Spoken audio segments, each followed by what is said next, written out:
আসসালামু আলাইকুম, সবাই কেমন আছেন? আমার বাড়িতে যখন আমার মুখে রুচি না থাকে, কিছুই খেতে ইচ্ছে করে না, তখন আমি এভাবে টাটকা টাটকা রসুন ভর্তা করে খাই।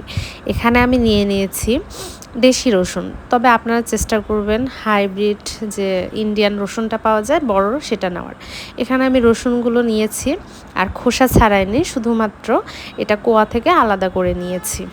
এবার আমি এটাকে সুন্দর করে একদম লো হিটে 10 মিনিটের মতো ভেজে নিব। আর কিছুক্ষণ পর পর এটাকে নাড়াচাড়া করে দিব, যাতে সব পিঠ সুন্দরভাবে এটা সিদ্ধ হয়ে যায়। প্রিয় ভিউয়ার্স, আমার কিন্তু 10 মিনিট হয়ে গেছে, আর দেখুন আমার রসুনগুলো একদম সিদ্ধ হয়ে গেছে, গলে গেছে। আর এটা কিন্তু একদম ভাজাটা শেষ, চারিদিকে মৌ মৌ ঘ্রাণ বের হয়ে গেছে রসুনের। এখন আমি এটাকে নামিয়ে নিব। তারপর অন্য একটি কড়াইয়ে একটু তেল দিয়ে তাতে আমি কয়েকটা কাঁচামরিচ আর কিছু পেঁয়াজ কুচি নিয়েছি ভাজি করে নেওয়ার জন্য। এগুলোকে আমি সুন্দর করে ভেজে লাল করে নিব। তারপর দেখুন এটা লাল হয়ে এসেছে, একটু পুড়েও গেছে, সরি। এটাকে আমি এবার তুলে নিব। যে বাটিতে আমি ভর্তা মাখাবো সেই বাটিতে আমি উঠিয়ে নিলাম আমার পেঁয়াজ বেরেস্তাটা আর মরিচটা। এবার আমি এটাকে ভর্তা করতে নিয়ে যাব। এবারে আমি আমার শুকনা করে ভেজে রাখা রসুনগুলো থেকে এর খোসাগুলোকে ছাড়িয়ে নিব। দেখুন এটা কিন্তু খুব সুন্দরভাবে সিদ্ধ হয়ে গেছে, একদম হাত দিতেই নরম হয়ে গলে যাচ্ছে।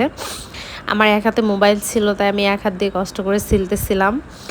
আর দেখুন এটা খুব সুন্দরভাবে সিদ্ধ হয়ে গেছে। এভাবে আমি সবগুলো রসুনের খোসা ছাড়িয়ে নিব। এদিকে আমার মেয়েও চলে এসেছে আমাকে হেল্প করার জন্য। আমার খোসা ছাড়ানো শেষ। এবার আমি রসুনগুলোকে আস্ত মানে আলগা হাতে সুন্দর করে মানে আধা গলা করে নিব। একেবারে এটাকে গলিয়ে ফেলবেন না, আধা গলা করে নেবেন। তারপরে মরিচ লবণ যে যার স্বাদ মতো নিয়ে সুন্দর করে এটাকে মাখিয়ে নেবেন, তাহলেই ভর্তাটা রেডি হয়ে গেল।